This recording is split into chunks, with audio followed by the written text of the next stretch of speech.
Chapter 89 Hot Air Strategic Misrepresentation. Suppose you apply for your dream job. You buff your resume to a shine. In the job interview, you highlight your achievements and abilities and gloss over weak points and setbacks.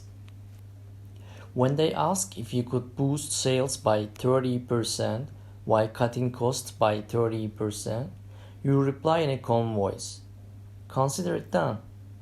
Even though you are trembling inside and racking your brain about how the hell you are going to pull that off, you do and say whatever is necessary to get the job.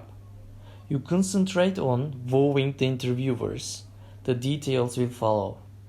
You know that if you give even semi-realistic answers, you will put yourself out of the race.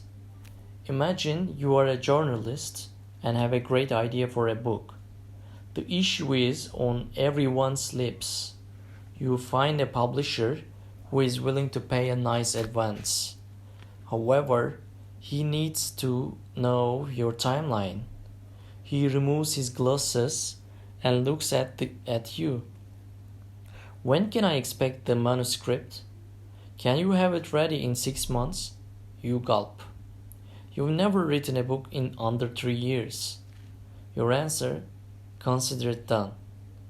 Of course you don't want to lie, but you know that you won't get the advance if you tell the truth. Once the contract is signed and the money is nestling in your bank account, you can always get the publisher at bay for a while. You are a writer. You are great at making up stories. The official term for such behavior is strategic misrepresentation. The more at stake, the more exaggerated your assertions become. Strategic misrepresentation doesn't work everywhere. If your ophthalmologist promises 5 times in a row to give you perfect vision, but after each procedure you see worse than before, you will stop taking him seriously at some point. However, when unique attempts are involved, strategic misrepresentation is worth a try. In interviews, for example, as we saw above, a single company isn't going to hire you several times. It's either a yes or no. Most vulnerable to strategic misrepresentation are mega projects, where A. Accountability is diffuse. For example, if the government that commissioned the project is no longer in power. B. Many businesses are involved, leading to mutual finger pointing. Or C. The end date is a few years down the road.